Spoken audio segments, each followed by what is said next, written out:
भगवान बुद्ध के पास कोई महापंडित आया। थोड़ी देर वो भी मौन रहा और भगवान बुद्ध भी मौन रहे, बिल्कुल मौन। इसके बाद सरदार को प्रणाम किया और चल दिए। इतने में आनंद आए, बोले कि बड़ा जिज्ञासु था ये भक्त, आपने उसको कुछ कहा नहीं। ये तो अधिकारी भी है, औरों की तरह तो नहीं है, शिक्षित है, जानकार है, समस्त शास्त्रों का ज्ञाता है, फिर भी आपने मौन हो गए, कुछ कहा नहीं। बोले भगवान बुद्ध कि अधिकारी है तभी तो मौन रहा मैं। जो तुमने आज तक पढ़ा शास्त्र, अगर तुमने जीवन के अंदर धारण किया है तो वो सार्थक है, नहीं तो इससे अच्छा मौन अच्छा है। हम बहुत कथा सुनते हैं, बहुत प्रवचन सुनते हैं, हमारे पास बहुत ज्ञान की आवश्यकता होती है कि ज्ञान हो जाए, ज्ञान हो जाए, और हम ज्ञान की होने के चक्कर में अज्ञानी बनते जा रहे हैं। सत्य बात तो यह है, ज्ञान से क्या जीवन मुक्ति, जीवन और मरण, मृत्यु से पार पा सकता है। मृत्यु से पार तो वही आदमी पा सकता है जो स्वयं को जान लेता है। और सत्संग कोई व्यापार चलाने के लिए या फिर किसी का शादी कराने के लिए ये नहीं होता, धन कमाने के लिए भी सत्संग नहीं होता। सत्संग तो हमारी मृत्यु को सुधारने के लिए, अंत समय में मृत्यु हमारी सुधर जाए, इस प्रकार से। बाकी ज्ञान तो शास्त्र का, सिद्धांत का, वेद का, वो किताब में भरे पड़े हुए हैं। हमें वही आवश्यक है जो हमें पता है, हमने जान लिया है। एक समय की बात है, किसी राजसभा में प्रकंड विद्वान उस समय के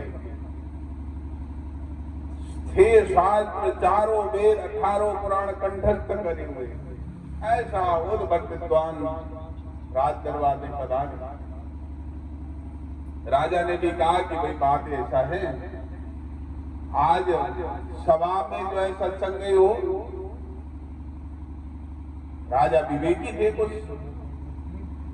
चर्चाएं सुनना चाहते थे।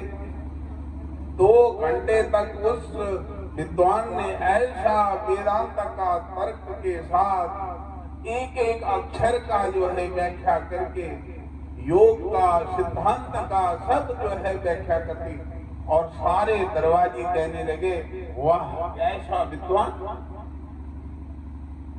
ऐसा उद्भट विद्वान तो हमने कभी देखा ही नहीं। तो 2 घंटे बाद जब विदा होने लगा, वो जो है विद्वान पंडित महाराज से पूछा कि महाराज ये बताइए कि आपको हमारा प्रवचन कैसा लगा। हर किसी को जिज्ञासा होती है कि हम कैसे बोले, हमारा क्या, हमने क्या कहा। उसने भी कहा। तो राजा ने जो है जवाब दिया, मैं 2 घंटे से सिर्फ आप ही की बात सुन रहा हूं, और मैंने यह कोशिश करता रहा कि मैं अब बोले आप, अब बोले, अब बोले, अब बोले। 2 घंटे तक आप बोले ही नहीं। उन्होंने कहा कि फिर मैं 2 घंटे तक क्या करता रहा। बोले आप तो एक बात भी नहीं बोले।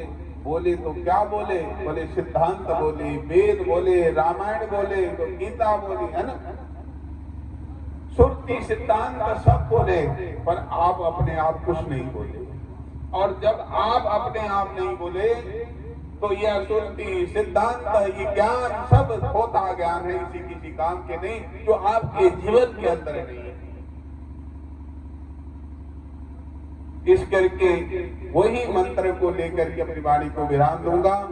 वेदा हमेदम महंतमादित्य वर्णन तवश प्रसाद।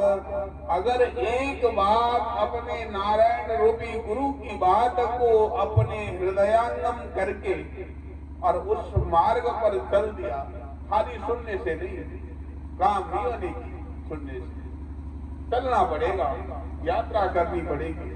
और यह भी नहीं कि आप जो है जो महाराज जी ने जितने गए सब बातों में चलो, एक ही बात में चल पड़ो, नहीं तो भटक जाओगे।